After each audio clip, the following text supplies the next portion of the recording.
Hello and welcome to our top tips. This one is on fiddle toys. So fiddle toys are often a much debated issue. They can be absolutely amazing, really helpful and very supportive to individuals that struggle to maintain their attention. The flip side is that they are often the bane of a teacher's life, particularly if they're not used appropriately. And some would argue that they do actually add to distraction rather than aid focus. So the aim today is a very quick little session to show you some of the do's and don'ts and then give you some examples of different fiddle tools that we have used in our professional practice. So first of all, a fiddle toy is a tool, not a toy. In fact, in one of the schools that I used to work in, we did used to call them fiddle tools to make it very clear to the children that this is what we were talking about. It should help the learner engage. And if it's taking focus away from the learning, if they are more engaged in playing with the item than with focusing on the learning, then it is not the right tool for them. That's not to say that no fiddle tool will work, but certainly that one needs to stop. They should also be quiet, preferably silent. Noisy fiddle tools are a definite no-no.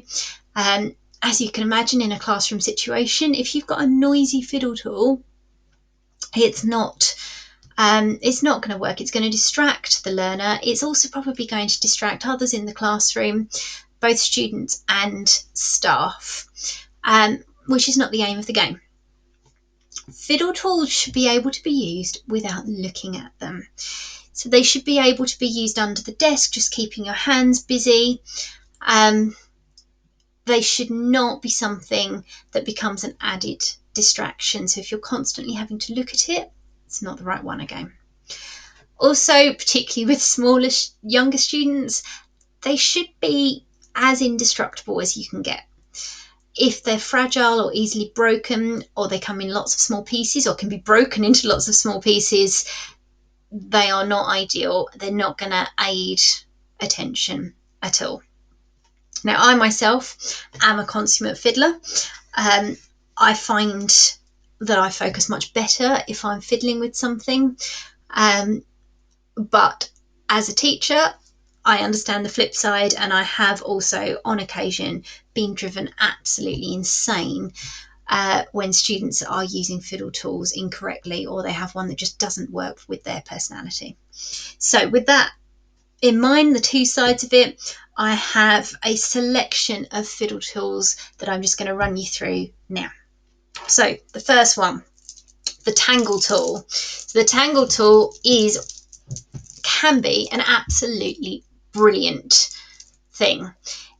If used correctly, it can, you simply fiddle it round. You can use it under the desk. It's quiet, it's not silent, but there's very little noise.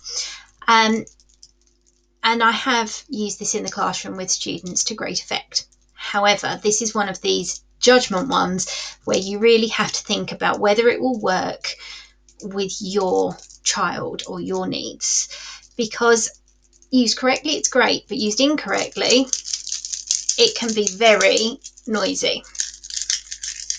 It could also pull apart, making a nice little popping sound there, but also you can see each of these tiny little sections, if you've got enough perseverance, can all pull apart into tiny little bits, and I have seen this done in the classroom.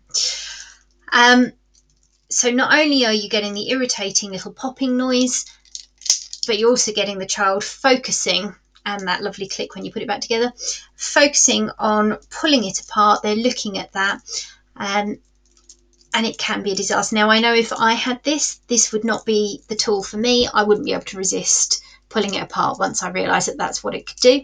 I also know I have two boys. If I gave this to either of my boys, they would do the same, and in all likelihood they would then start throwing it around. Definitely not one for my family, but I have used it with students in the past and it's been very successful. So it depends on the personality of the student in question. The next one, a simple stress ball. This is a brain shaped one, but obviously you can get whatever shape you like.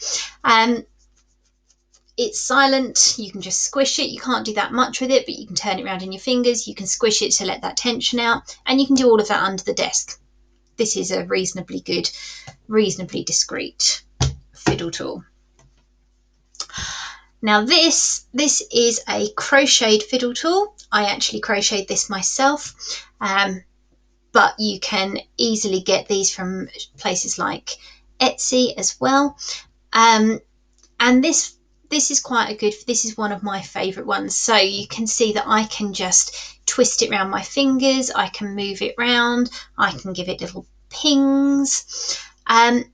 It keeps my hands busy, and I can do all of that under the desk.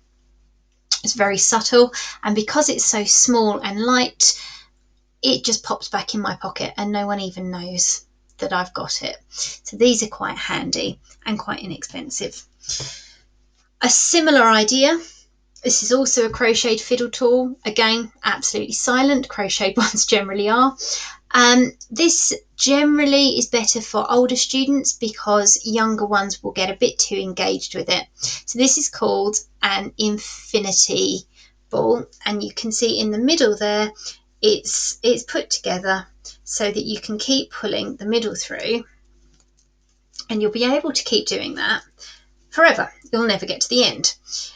So for older students, once you've got the edge, you can just keep pulling that under your lap, and it just keeps your fingers moving. And obviously you'll also be able to squish it or rub it or whatever you like.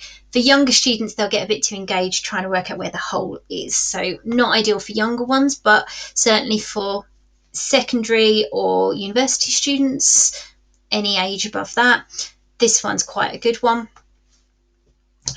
If you want something a little bit more subtle, if you perhaps your child or yourself attends a school or a place of education that doesn't really support obvious fiddle toys, pencil toppers can be quite handy. You can twist them round, you can bend them, make sure you get the right one. I was that child at school that, you know, came home with every rubber broken off the top of my pencil, and the little bit on the side of the pens were always broken off because I fiddled with them until they snapped. So you need a robust rubbery one. I like teddies, so I've got a teddy, but obviously you can get any shape you like, and you can twist them around, you can fiddle with them, and no one thinks anything of it because it's just a pencil topper. Even more subtle, very simple, blue tack. So a piece of blue tack can be, you know, stuck to a book or inside a pencil case, and it can just be pulled and twisted. Again, it's silent, it's simple, and it's fairly subtle. And finally, the last one that I use quite a lot with a lot of my students, you can see here, I have some Velcro patches. These are adhesive ones, and I've just stuck them onto the outside of the pencil case. I have in the past actually stuck them on the inside, so it's even more discreet, and you can just rub them around. So I have a spiky one and a soft one, and they can just give that sensory stimulation that someone might be seeking if they're sitting trying to focus for a long period of time. So that can be quite a simple idea as well. So there you have it. There's some ideas for you. There's your do's and your don'ts. If you'd like any more information about fiddle tools and ideas regarding them, then please feel free to contact me at LD Learning Support or Antonia at Baycab Education, and we would be more than happy to help you. I hope you've enjoyed this little top tips video. Thank you.